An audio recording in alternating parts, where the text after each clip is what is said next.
Welcome to The Informant, the podcast that talks about anything and everything. We cover from sports, religion, politics, social, you name it. I'm your host as ever, Doc McLeod. So without any further ado, let's delve right into it.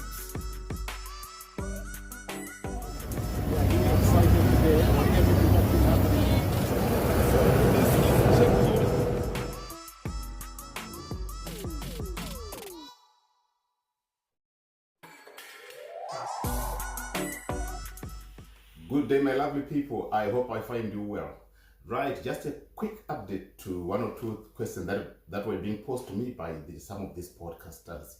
Right, the Zimbabwean politics, it's a very complicated matrix. It needs to be understood. And what I've realized, if you want to follow more on the Zimbabwean politics, you need to be very much engaged. You need to be on the ball. You need to be reading. You need to be listening. And you need to be watching. Above all, you need to be somewhat indirectly involved.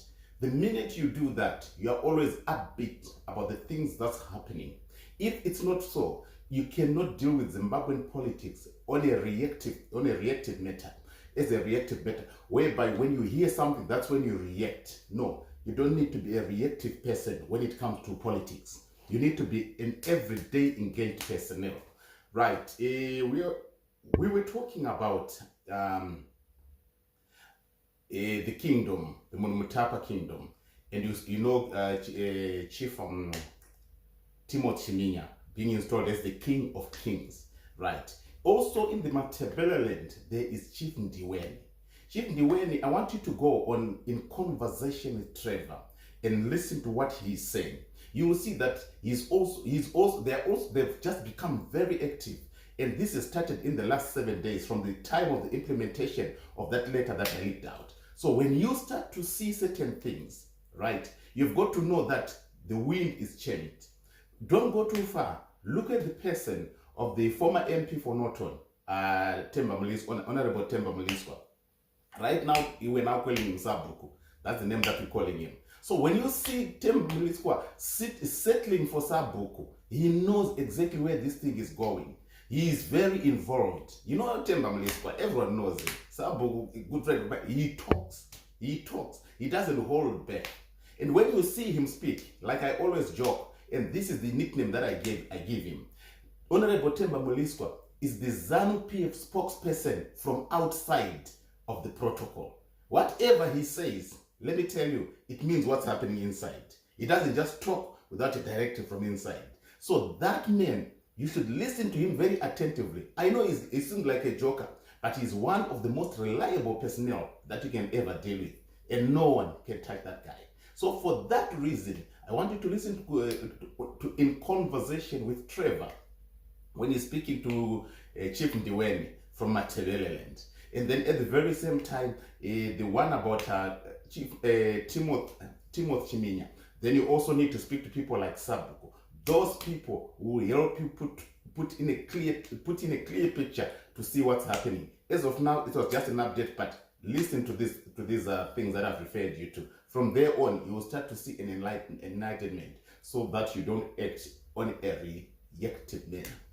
What I always say is, most people in church, this is what I always say, most people have a challenge in life because they are always majoring on the minors and minoring on the majors. What it simply means to say is, when people are busy talking about the small, minute things, they are making louds about it. But the most important things, they are silent about them. They only then want to react when those things are now put on public domain. But interesting enough, most of these things would have been put on public domain.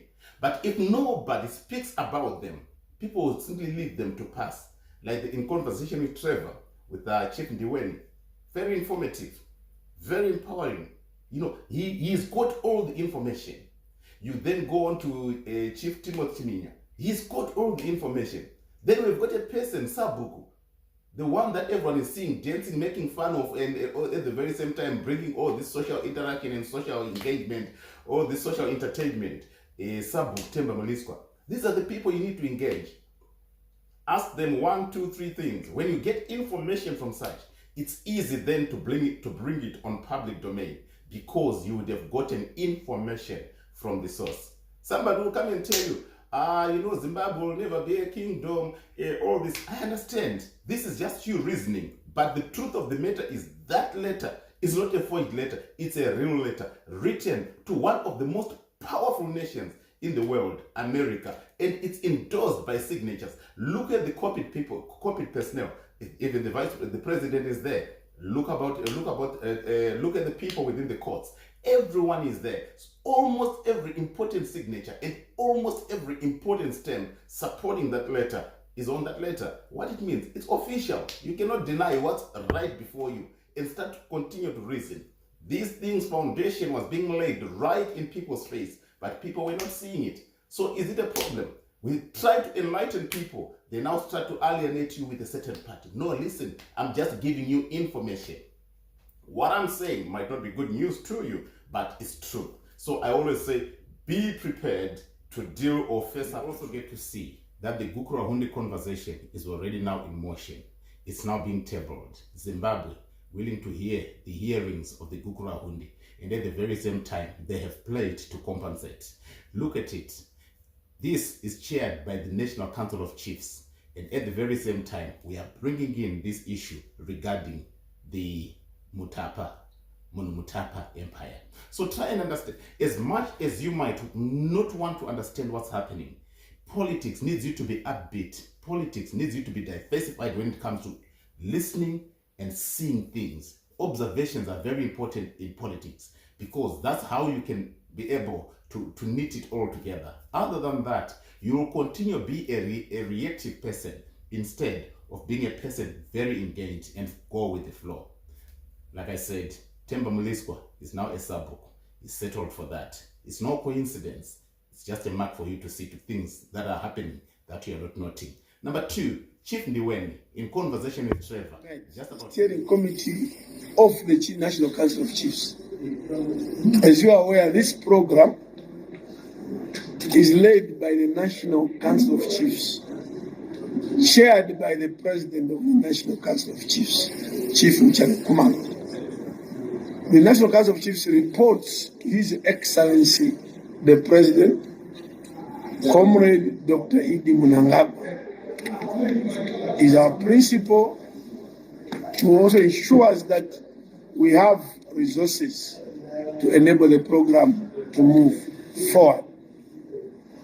And I want to repeat that this program was endorsed by the President himself, who decided to open up on issues of Gukurahundi, to allow individuals, call them victims, as an individual or as a family, a group, to be able to submit to their chief from their area, their own chief of that area, to submit,